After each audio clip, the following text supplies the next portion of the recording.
records from the department, medical records from the Department of Youth Services. And with no objection, those may be admitted. 7140. So marked. And may we now approach? Sure. Oh, that, 1 second. I apologize.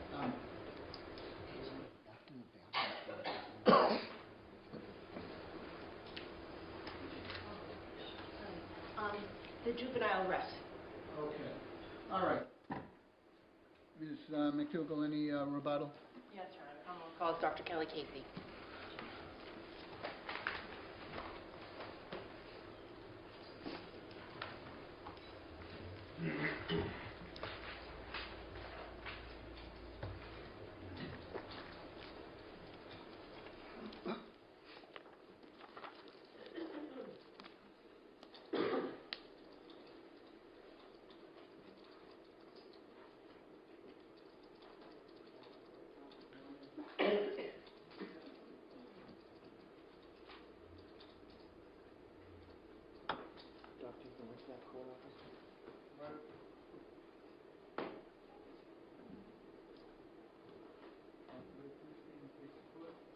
Would you please raise your right hand?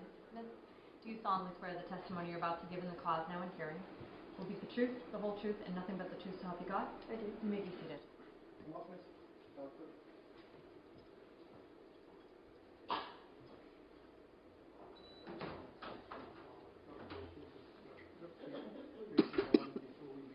Good morning, Doctor. There's been a motion to sequester witnesses in the case, so all that means is until all the evidence is over, you can only be in the courtroom when you testify. You can't talk about your testimony with the other witnesses, or let them talk about theirs with you.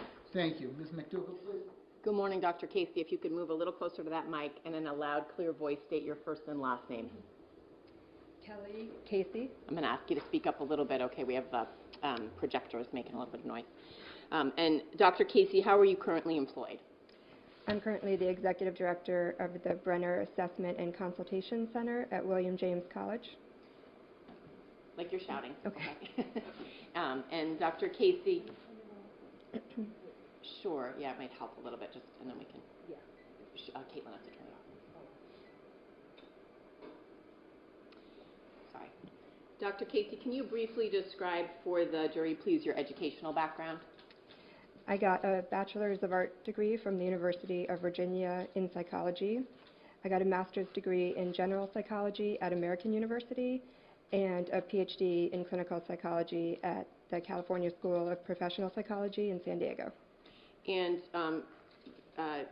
Doctor, what is you described your current employment. What are your current duties and responsibilities at the Bremer Institute? I currently supervise predoctoral interns and postdoctoral fellows in psychological assessments and testing cases. And can you describe for us your professional background before joining the Brenner Center?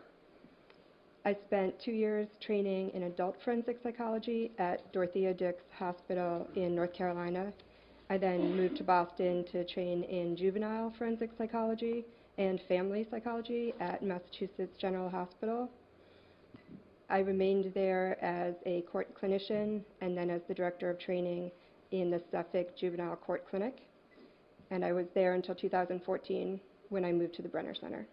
And what were your duties and responsibilities when you were at the Juvenile Court Clinic in Suffolk? I spent most of my time there doing court-ordered evaluations on juveniles and families involved with the court, so either in delinquencies or court family matters like probate matters. And those were at the direction of the court rather than the direction of either party, would that be fair to say? Yes. And do you have any licensure or certifications in the Commonwealth of Massachusetts? Yes. And what are those? I'm licensed in psychology, to practice psychology in Massachusetts. Now, Doctor, you indicated that in your current employment at the Brenner Center, can you just repeat for me what you're supervising? I'm supervising psychological assessment and testing cases. And what are psychological assessment and testing cases? So people who come in and ask for psychological testing to help them determine either what diagnosis fits them, what their educational strengths and weaknesses are, if they meet criteria for a learning disability or other mental health disorder. And Dr. Casey, in this particular, let me ask you this, you know Dr. Robert Kinshirf, is that correct? Yes, it is. And how do you know Dr. Kinshirf? He was involved in the trial court when I was at the Boston Juvenile Court Clinic, and he now is my boss, basically, at William James College. And in this particular case, did Dr. Kinshirf enlist you to do any testing of the defendant, Philip Chism? Yes, he asked that the Brenner Center, and specifically that I do one test for him to help supplement a broader evaluation that he was completing. And when you went about conducting this one test on the defendant, Philip Chism, were you provided with any other information regarding any opinions that Dr. Kinshirf was contemplating or any other testing that had been done? No, I was not. Okay. And what was the test that you were asked to conduct of Philip Chism? The Rorschach ink blot test. And what is the Rorschach ink blot test? It's a performance-based measure of personality and emotional functioning. And what, if any, training do you have in administering that particular test? I was trained both in school and as an intern and as a postdoc at MGH. And I'm sorry, and what doctor? As an intern and as a postdoc at MGH. Okay. And I've also attended trainings in the community. And when did you perform this test on Philip Chism? In September of this year. And I'm just going to ask you to keep keeping your voice up. And I'll just remind the jurors, if at any point you feel like you're missing even a word, just raise your hand. It's very important that you not miss even a word. Dr. Casey, prior to giving Mr. Chism this test, did you conduct an abbreviated clinical interview? I did. And what is the purpose of conducting that interview? It's my standard practice to give what amounts to a mini mental status exam, just to make sure that the individual is oriented to time, situation, and that they have the verbal skills needed to complete the test. It also allows for the person to get to know me very briefly before beginning the test. And you conducted such an exam with respect to Mr. Chism, is that correct? I did. And did you make any observations, not any statements, but any observations during that period of the testing that were significant to you? He was open, he was cooperative, he was polite, he was pleasant with me. He didn't appear to be responding to any internal stimuli or acting in any disorganized or bizarre ways. So I felt it was appropriate to go forward with the testing. And I think we all sort of have a lay understanding of Rorschach testing, but can you tell us exactly how you go about administering, or how you went about administering the Rorschach test to Mr. Chism? Mm-hmm. He was shown 10 cards, each that have basically an ink blot on them. He was shown them one at a time, and first asked just to hypothesize as to what it might be, what the pictures might represent. Once he'd given his answers, I went back through the cards and made sure I understood where he was seeing it, exactly what he was seeing, and what parts of the blot he was using to form that picture. And while he's explaining these things, what are you doing to memorialize his answers for your later review? Writing them down. Okay. And about how long did it take to administer the Rorschach test? I believe it took about an hour and a half. And at some point after that, did you go about the process of interpreting the results and reaching your own conclusions about how he did on the test? I did. And can you describe for the jury how you do that? I used the Exner Comprehensive System, which is a standardized system for scoring and interpreting Rorschach results. It has norms for people of all ages, including 16. So I got my series of scores and then compared it to the norms for his age to come up with interpretive statements. And how do you go about, what is the structure you use in going about analyzing the results of the test? I generally start with any data that could be important to how a person is thinking and determine if they're showing signs of thought disorder or psychosis. And in this particular case, did Philip Chism show any signs of a thought disorder or psychosis? No, he did not. And what kinds of things, in fact, what interpretation did you have on that part of the test for Philip Chism? So my interpretation was that a lot of adolescents will see the world slightly differently. They overgeneralize, they make like jump to conclusions, things of that nature. They see the world slightly differently because they're kind of forming their worldview, and as such, they can make mistakes in the way they interpret events or read people. I believe that Mr. Chism most likely does that more often than other 16-year-olds, but it did not rise to the level of psychosis or delusional thinking. And did you reach that opinion to a reasonable degree of psychological certainty? Based on this test, yes. And let me ask you about that. Would you ever, standing alone, reach formal opinions as to Mr. Chism from this one instrument? No, I would not. Okay. The instrument's always done in conjunction with other testing and other evaluation. Is that fair to say? Yes, absolutely. You had a limited role in this particular case? Yeah, very limited. Okay. Once you had ruled out a thought disorder or psychosis, what is the next portion of the test that you interpret? So next I looked, because I did think he thought somewhat differently, I wanted to figure out where areas of weakness might be or reasons why that could contribute to his sort of quirks in his thinking. So at first I looked at his emotional functioning, and it appeared from the data that he was very emotionally constricted. Again, it's not unusual for adolescents to oversimplify problems and kind of avoid emotions that they don't want to deal with. But Mr. Chism, again, seems to do it more than a normal 16-year-old. That does mean that he's less likely to have practice modulating his emotions. It also seemed that at the time of testing, he was quite upset and was experiencing a lot of stress, anxiety, probably some depression. And this was in September of 2015? Yes. Okay. And was there other information that you gained from your testing that you thought was significant to report to Dr. Kinshirf and to report in your report? Yes. So next, I also looked at the way he sort of deals with other people and what the data of this one test would say about that. And it seemed that he has interest in other people, but he doesn't always understand them very well. So he might misinterpret sort of interactions that he's having with people, their intentions, or the nature of a relationship that he's having. And as I said before, it's not unusual for adolescents to sort of misread social cues and get confused in relationships, but I believe he does it more often than normal 16-year-olds based on this data.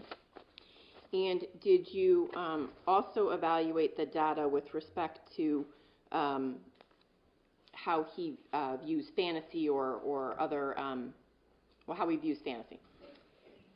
I did.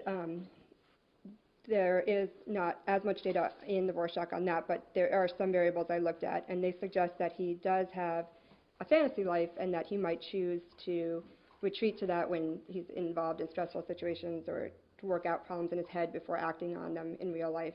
But he does seem to understand the difference between reality and fantasy, and he didn't show any signs of getting lost in a fantasy world. And again, how does that compare to the norms for 16-year-olds that you were looking at? It was about typical.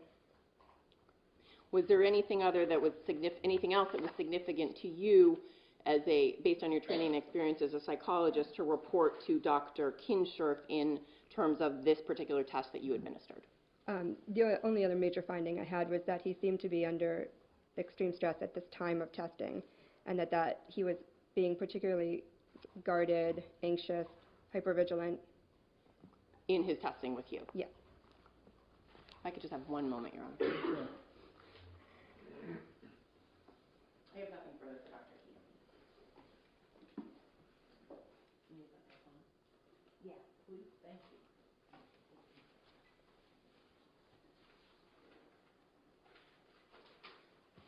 you. You mentioned norms. What are norms? So data is collected on a sample of individuals and then averaged across the people to establish what generally is said in response to a given question or item. So if you're testing a 16-year-old, you want to use tests that are normed for 16-year-olds, correct? Yes. And why is that? Because at different developmental stages, people might answer questions in different ways. So your test would not have been valid if you did not have norms for 16-year-olds, correct? Correct. If you only had norms for adults, that would make the results of your tests highly questionable, correct? Correct. And that's because adolescents in many ways are different from adults, correct? They can be. So the way that psychological tests are normed is by a process that's consistent with scientific thought, correct? Yes, And so what happens is the test is given to a broad, let's say a test is normed for adults. A test is given to a broad sample of adults, correct? yes, And that sample includes healthy people, correct? yes, And it can include people that are in the hospital for psychiatric complaints? Generally, if a test is normed on that, they'll say it's a clinical population rather than a community population, but it can include samples of clinicals. And if a test is normed for adults, the broad sample would include a broad age group, correct? Yes, And that would be important. yes, Now, but this test that you gave was normed, you had a sample of 16-year-olds to compare Philip's results to, correct? correct. And it's that comparison that informs your opinion, correct? Yes, correct. And so when you said he was highly depressed, that was because his responses were consistent with 16-year-olds that were highly depressed, correct? Yes, I said he showed some depressive symptoms. Pardon me? Yes, I did say he showed some depressive symptoms And at the a higher reason- level than And the others. reason that you Hold on, could... wait a minute, I'm sorry, excuse me, Ms. Regan. You were in the middle of that answer? Right, so his scores on some measures of depression were higher than the average 16-year-old. And the reason that you were able to say that is because his answers were similar to the answers of juveniles who were depressed, correct? Well, the Rorschach is not normed to say that somebody met criteria for depression, but it is about sort of the way you respond to problems and stress, and the kids who responded in a similar way to Mr. Chism had depressive tendencies. So now, when you met with Mr. Chism, he was 16, correct? Correct. And your test evaluated his mental status at age 16, correct? Correct. And it has limited value in thinking about what his mental state was at age 14, correct? Correct. Anything other than general thought patterns would not be able to be told from one test 2 years later. Now, you said you showed a series of cards, correct? Correct.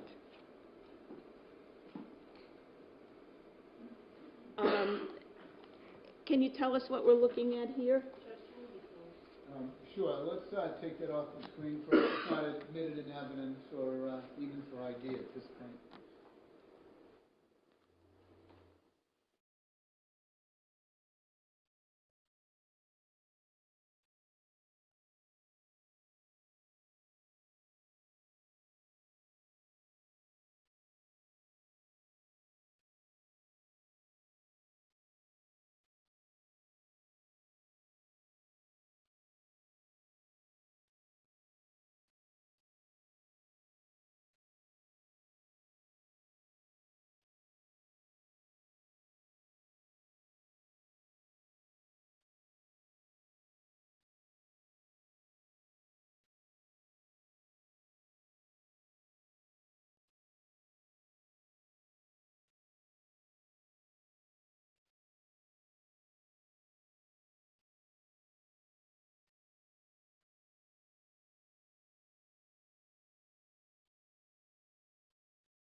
Dr. Casey, I'd ask you to take a look at this. Is this card 1 of the Rorschach test?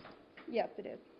And is the way the test administered is that you first ask the person that you're testing what it looks like? Yes.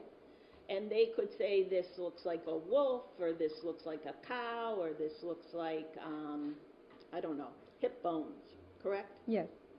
And do you ask any more questions after that? At that time? Yes. No, initially we just get the answers. So you just go through all the cards like this? Yes. Then do you go back through the cards? Yes. And what is it you do then? Then we ask what makes it, we repeat back the answer that the person gave, and then say what makes it look like a cow or a wolf or hip bones. So, and then they explain their answers further. Yes. Now, what is it about the answers that lead you to the score? I'm sorry, which answers? Well, there's some way that you quantify what Mr. Chism has told you, what Mr. Chism or any test taker told you, correct? Right. Yes. And how do you quantify that?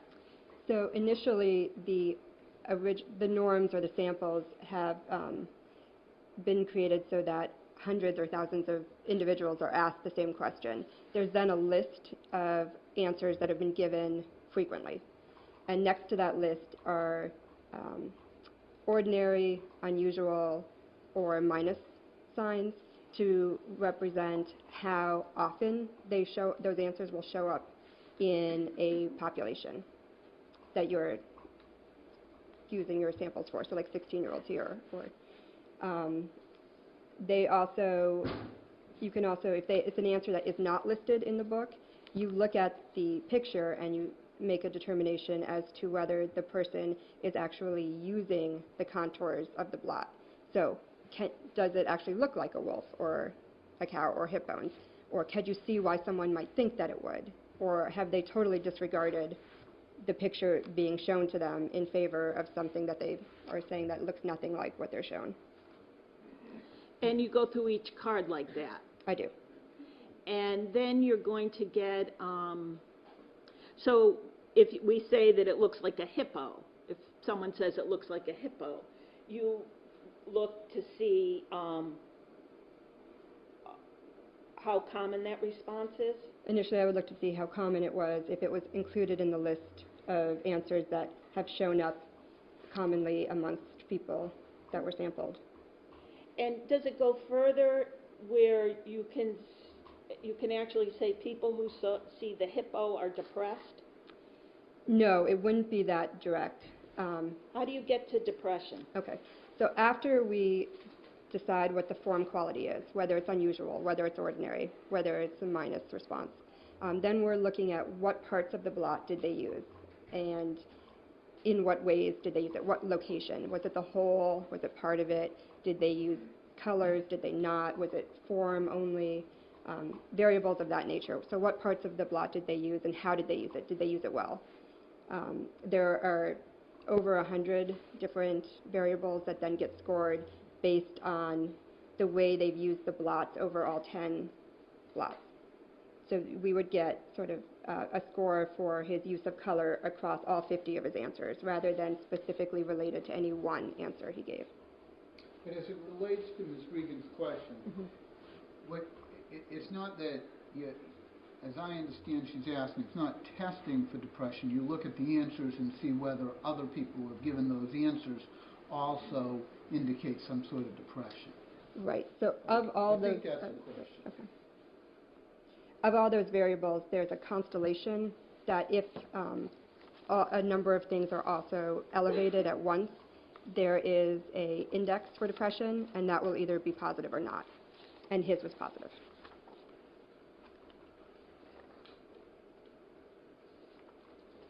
And you did recommend that Mr. Chism be monitored for suicidal behavior, correct?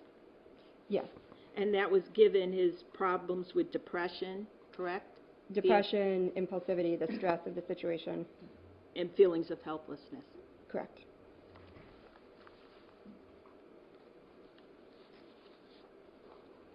Now, you also concluded that at times, however, his reality testing seems to be impaired more by unusual perceptions, correct? Correct. And you qualified that as those found in individuals with affective and more likely found by individuals with affective or personality disorders than psychotic thought process, correct? Correct. So you made a distinction, correct? Correct. So his reality testing was impaired, correct? Yes, there were signs that it was. But based on what he saw in the ink blots, you concluded that impairment was not psychotic, correct? Correct. But that it was impaired. Yes. I have no further questions. Mr. Rush? Mr. Tuggle? Just on that last point, Dr. Casey, but he could distinguish reality from fantasy, is that correct? Yes. Okay. And you didn't find any disorganization in his thought at all, did you? None. Any recrossings for you? And this boils down to what he saw in the ink blots. Correct. Okay, doctor, thank you. Ms. McDougall? Dr. Nancy Hevin. Your Honor, may we be heard at sidebar? Sure. Dr.